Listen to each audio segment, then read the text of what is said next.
Hello and welcome to Age of Reason. So today is Monday, March 6, 2017, and today we're going to do something a little bit different. I'm going to start what I call the interview series. So this is where I interview an expert in the field, and mostly it will be scientific fields.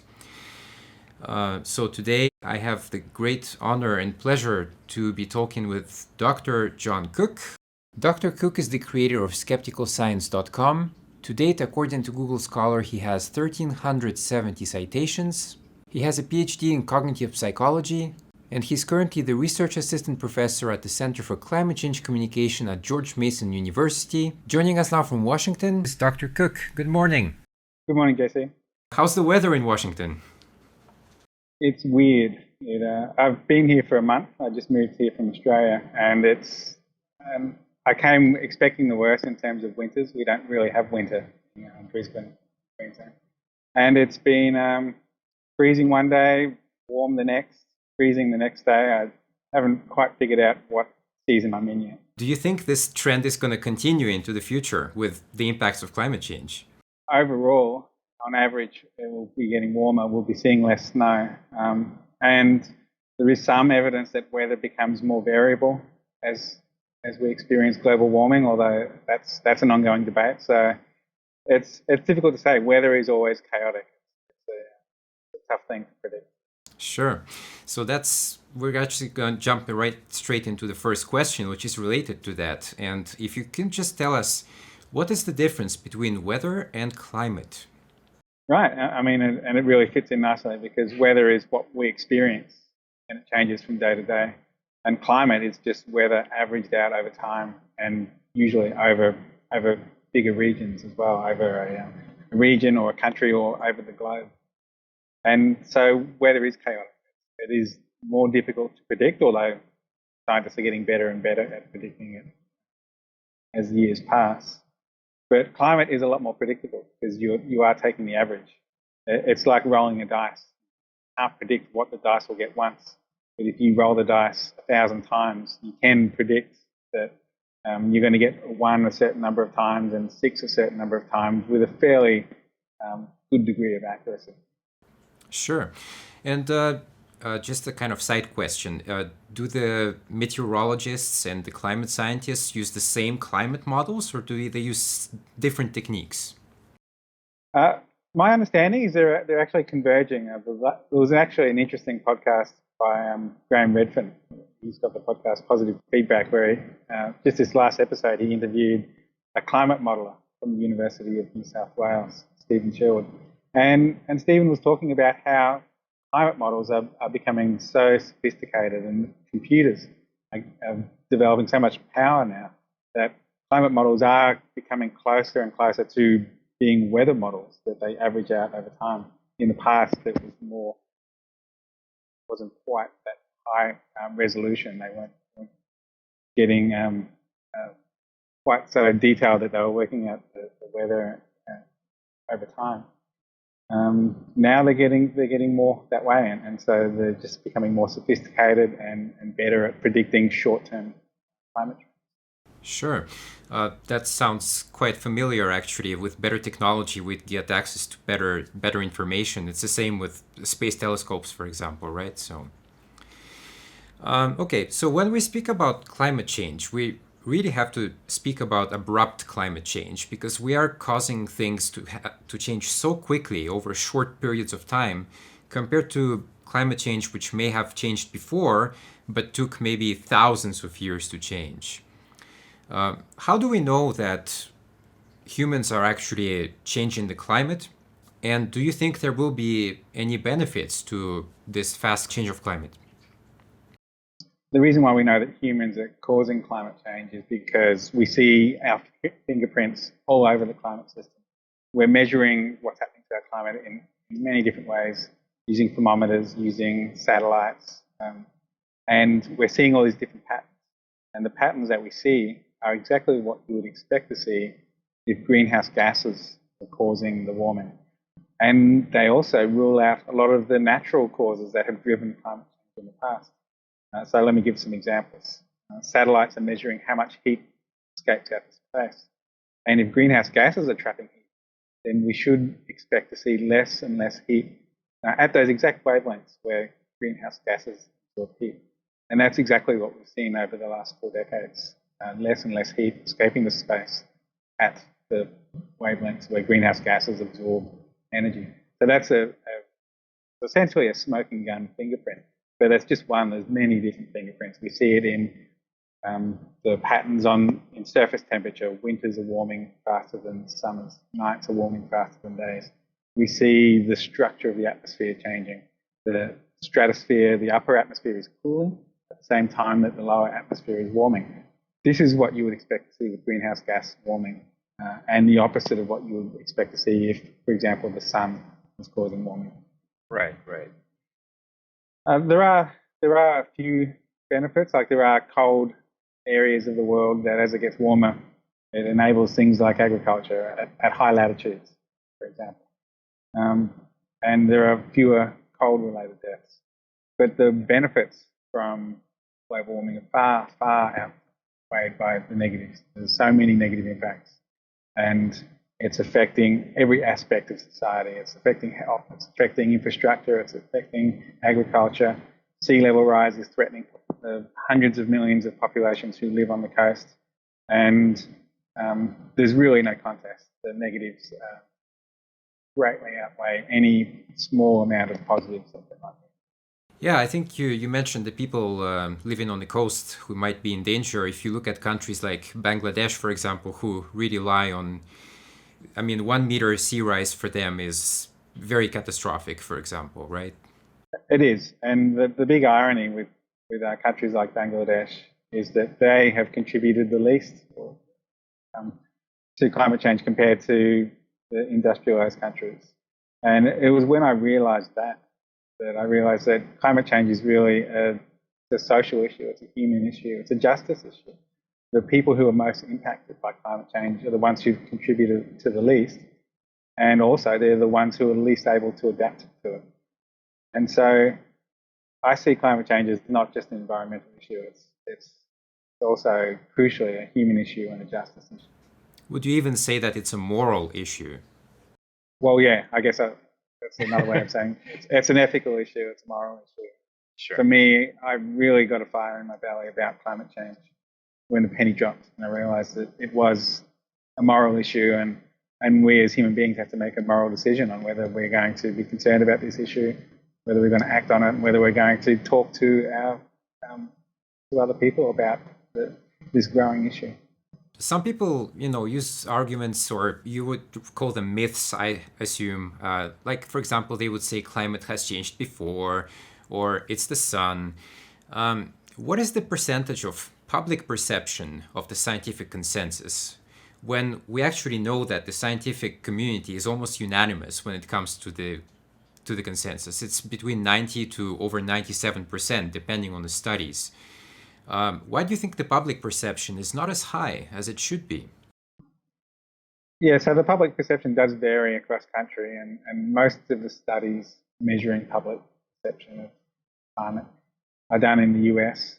The most recent and I guess reliable data, a survey done of the US population found that when you ask Americans how many climate scientists agree humans are causing global warming, the average answer is 67%. So the public think that it's quite low, the amount of scientific consensus.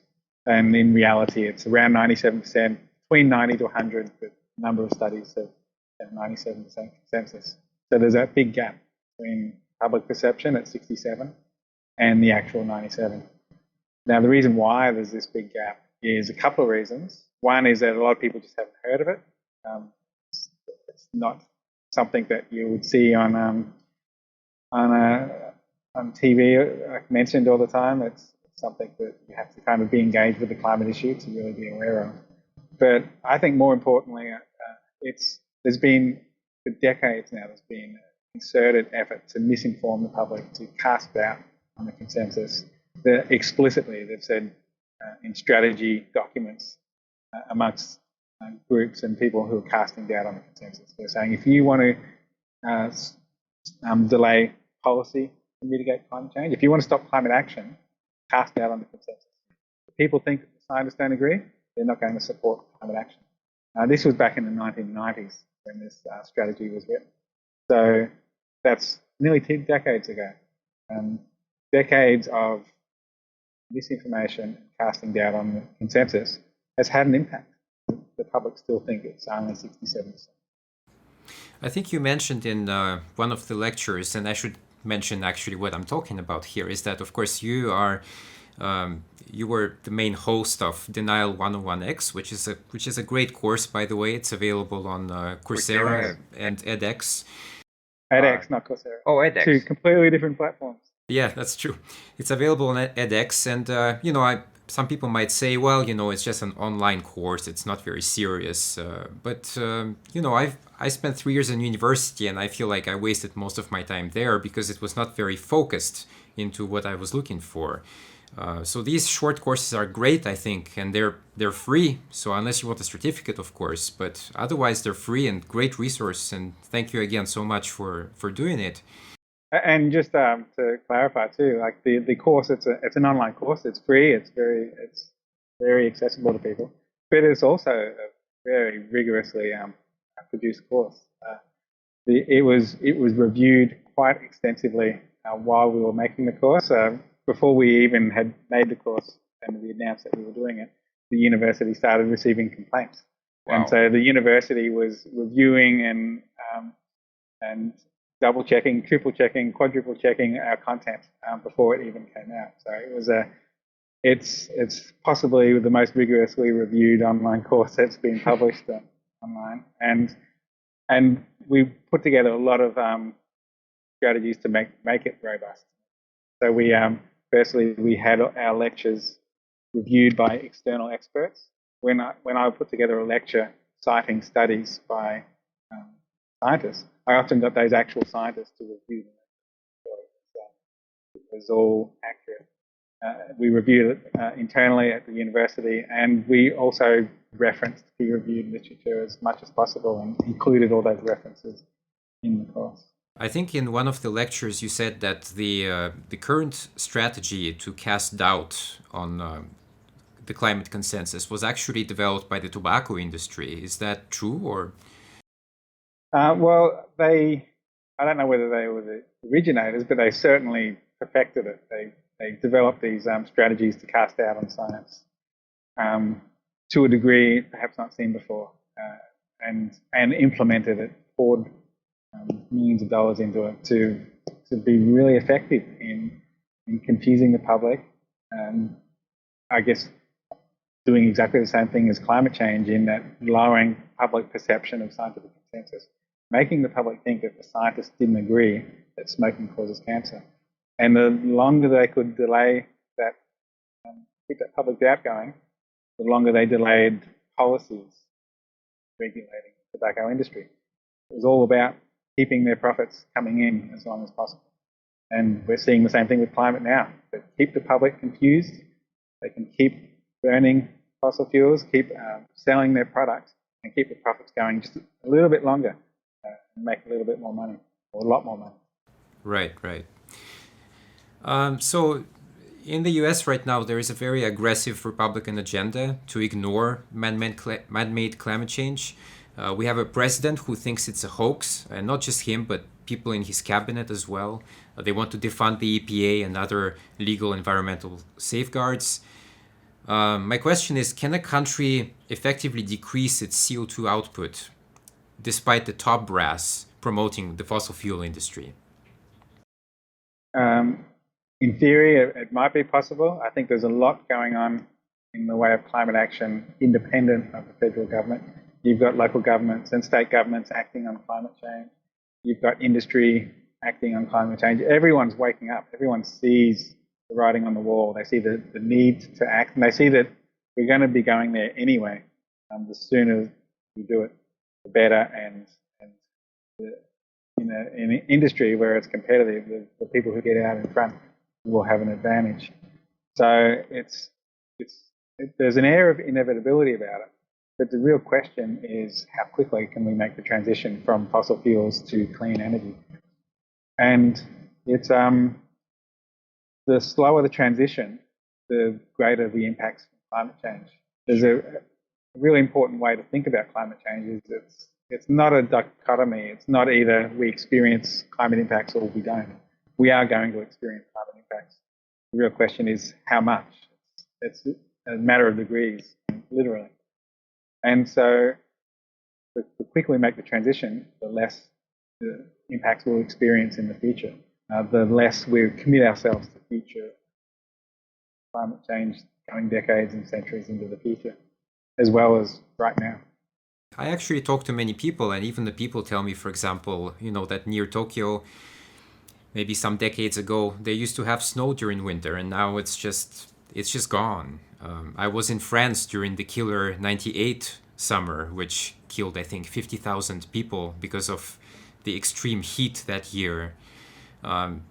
These things are real. I've lived through them. I think that's a really important point to make. And when we talk about climate change, it's crucially important that we don't just talk about, and I kind of fell into that trap a few minutes ago, but we don't talk about decades or centuries in the future. We don't just talk about our children and our grandchildren.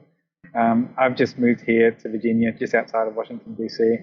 A few weeks ago, I visited Virginia Beach and Norfolk on the coast, on the east coast of the US, and went around to a lot of the different places where they've experienced flooding events now. Like I could see puddles on the street where there never used to be puddles, and now it's just permanently inundated. And these areas are having to develop strategies to adapt to flooding now, because the flooding is happening on a regular basis where it never used to happen. It's not something that's going to happen far into the future. It's not something that's going to happen just to polar bears or faraway parts of the world. It's happening to places where we're living right now. Right, and of course Florida, right? It's getting the bulk of the flooding.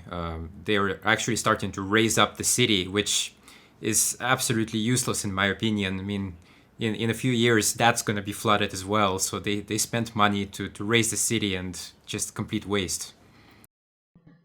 Well, what it does is it buys them a little bit of time. And at Norfolk, they're doing similar. They're raising streets, and at an incredible expense. It's so expensive to raise an actual street. And it might buy them a decade, a few decades, and it's a real problem, because at our current trajectory, we're committing ourselves to meters of sea level in the long term. And meters, it's almost impossible to imagine, but that's the scientific reality. So, like we can adapt. We have to. We're going to have to adapt. But more important than that, we have to mitigate. We have to change our trajectory and prevent the really dramatic climate change that otherwise we'd be committing ourselves to. Why do you think some people who deny climate change seem to gravitate only towards fake news and misinformation, that they ignore the scientifically accurate sources of information?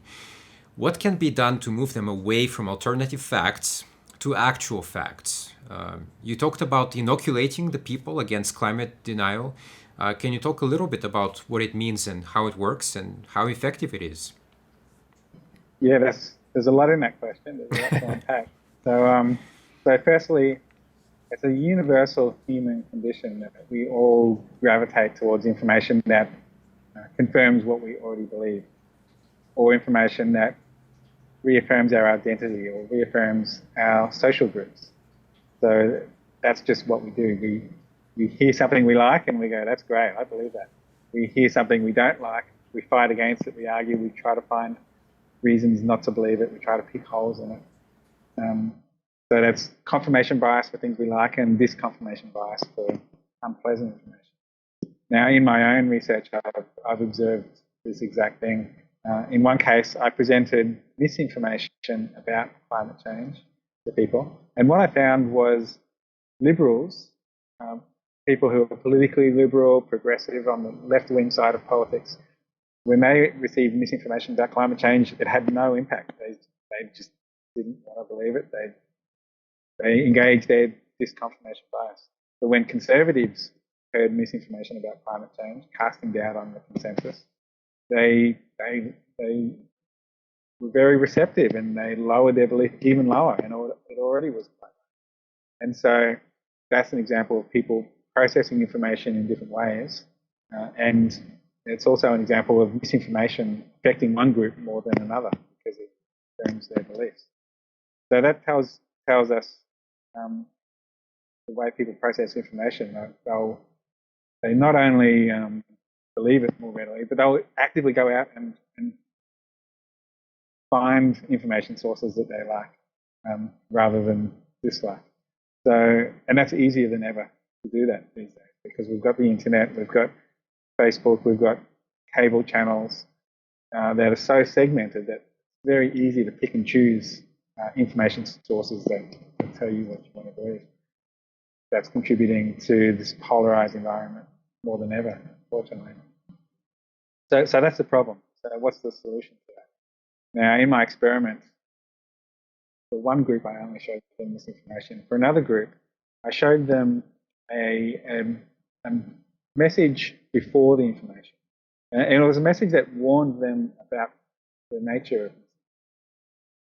Now, the whole thinking behind this was based on a branch of psychological research called inoculation theory. Inoculation theory basically borrows from the idea of vaccination. We vaccinate people by injecting them with a weak form of a virus, and that gives them immunity to the actual virus. They build up resistance. So they go out into the world, they encounter this virus, they've got immunity, they don't get infected. Now, what psychological researchers found is if you expose people to a weak form of misinformation, then when they encounter the actual misinformation, it doesn't influence them. They don't get infected by the alternative facts, so to speak. So I tried this in my experiment. I said that here is a technique that misinformers use to cast doubt on science. And I explained the technique that was used in the misinformation. Without actually mentioning the misinformation at all, I just talked about it. And then I showed them the misinformation. And after they had been inoculated, the misinformation had no effect. No effect on anyone across the political spectrum. Even the conservatives who were really receptive to the misinformation no longer worked on them. And what this tells me is that everyone, whether you're conservative or liberal, whether you're left-wing or right-wing, nobody likes to be misled. Once people are explained the techniques used to trick you, to mislead you, those tricks no longer work on.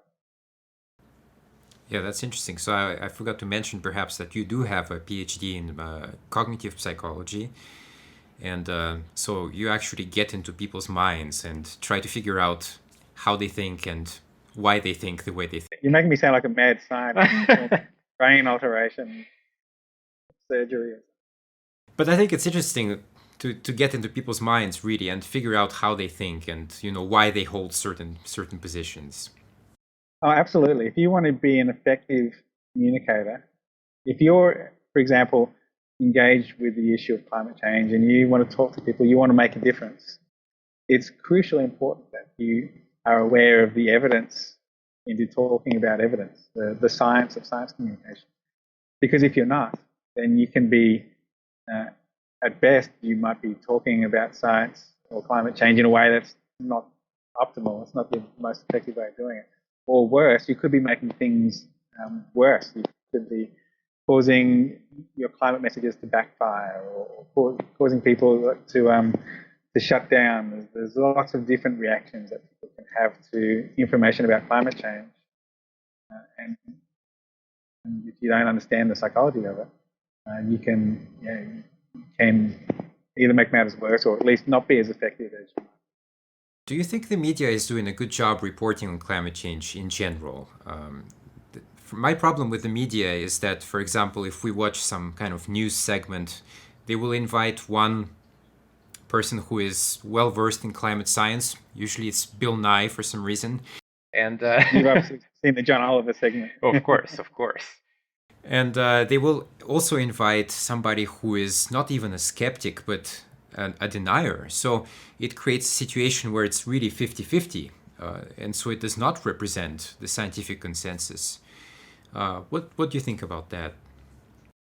Well, firstly, talking about that specific thing, when media portrays climate change as a debate between two equal sides, um, that actually misinforms the public. No matter what the content is, just having a 50-50 debate makes people think that there's a 50% consensus on climate change. I've tested that in one of my experiments. I presented climate change as a 50-50, and what I found was that lowered people's perception of consensus, which was already fairly low. It lowered their acceptance of climate change. It that form of media coverage is misinformation. So a lot of the media do that. So I guess to answer your question, how do the media cover climate change? The general answer is badly, especially when they cover it in that way. When it comes to topics of scientific fact, it does the public a disservice to portray an issue as a 50-50 debate. You don't report on something to do with astronomy by getting someone who believes that the Earth is the center of the universe to balance out the astronomers. You don't do a news story about space travel and go, well, let's get someone who thinks that the moon landing was a hoax just to balance it out. It's not appropriate, and it's also not appropriate for climate change. Now, that said, a lot of the media has gotten a lot better on it. For example, the prestige press in the US has been studies looking at how they've changed over time, and they have gotten better. The balance that they, like the voice that they give to, I guess, people who deny the scientific consensus has dropped to the point where it's fairly reflective of the actual scientific consensus, the 97%. But there are other elements of the media that are not so good. So TV, not so good, and the tabloid press still not so good. And those outlets reach a lot more people, so we still have a bit of a problem. And of course, the internet too. I mean, if you have an article today, it's so easy to just share an article which is pure misinformation. Yeah, I mean, there was an analysis done late last year by a website, Blog, and by Graham Redfern, who's a journalist based in Brisbane. And he looked at the most shared articles about climate change in 2016. And the most shared article on social media was an article casting doubt on the scientific consensus, citing a petition, an online petition, to say lots of scientists have signed this petition, therefore there mustn't be a consensus. And the thing about that petition was 99.9% of the people who had signed that petition weren't climate scientists. So the petition was using the technique of fake experts to confuse the public. And it's unfortunately quite an effective message, and according to last year, quite a widely shared message. What are your main worries or concerns by mid-century? What if the set green goals currently are not achieved by then? And perhaps even worse, what if your efforts or my efforts to talk about this issue actually don't have any effect in the end? Well, what's your thinking on that? It's difficult to say because I'm not that expert on the relative impacts. Like there's so many different ways that climate change impacts, and I'm not sure which are the most damaging. But I think that I think food is probably one of the biggest concerns. And the agriculture is affected in a number of different ways. Inundation, where you have food near the coast from sea level rise.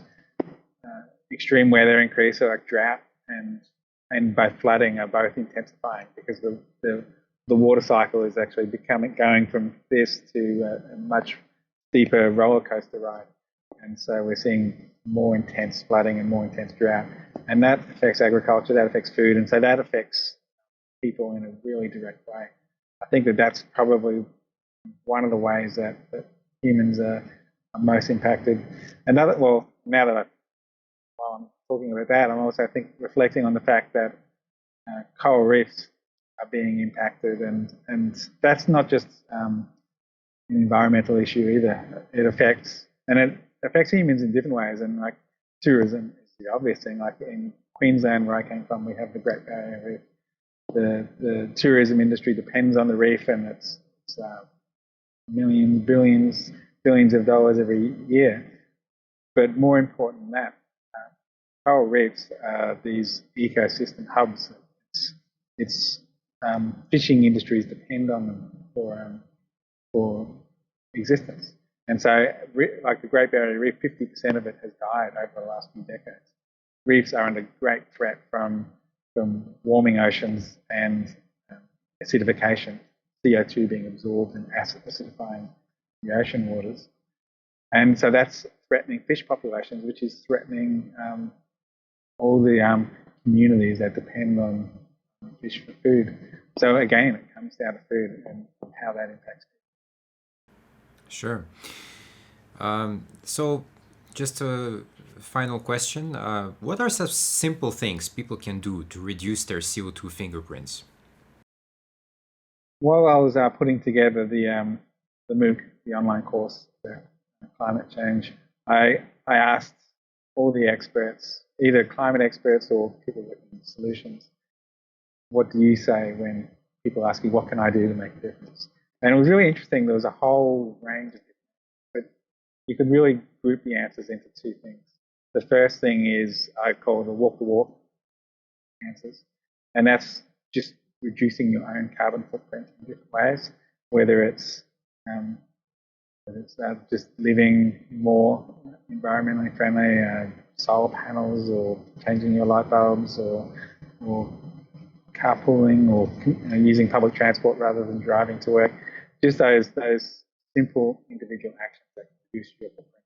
And those things are important. But the other group of answers, I think, far more important. And I call those the talk the talk options. It turns out, well, what we need to do to really avoid the worst impacts of climate change is transition our society from fossil fuels to clean energy.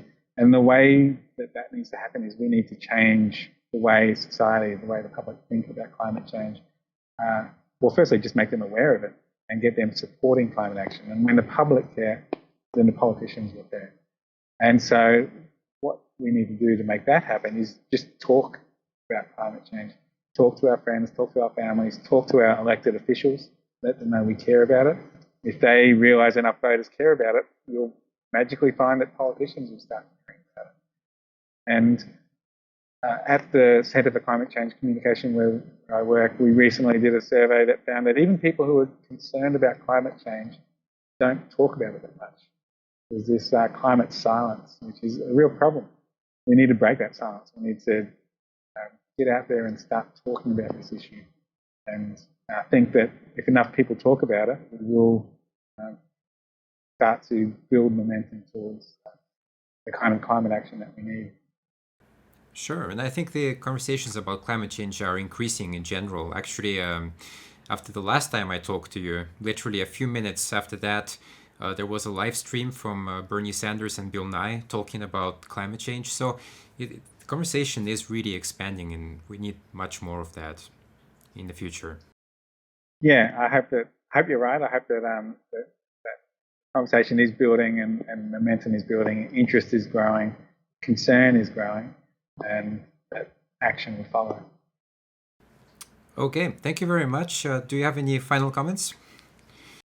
Okay, I will have one last comment. I've got a gratuitous plug. And now I talked about the importance of the science of science communication and talking about the evidence into how to talk about evidence, the social science research. Now, that's something that obviously I think is quite important. And so over the next few weeks, we're starting a podcast that we're calling Evidence Squared, because it's talking about the evidence into talking about evidence. And so, yeah, you can go to evidencesquared.com now and sign up to be notified when our podcast launches. And each week we'll just talk about scientific research into science communication. I was actually going to plug it for you, but thank you for doing that. You would probably have done a better job than I. Of course, I did my research. You can also find it on Facebook if you just type @evidence_squared. Of course, don't forget skepticalscience.com, which is a great website with a lot of great information and debunking climate change myths really one by one. I really recommend that. And of course, the online course, Denial 101X. Right. Thanks a lot, JC. That was really good. Thank you very much. Thank you for your time. And that was Dr. John Cook with us. So thank you for watching, and join us next time in our interview series.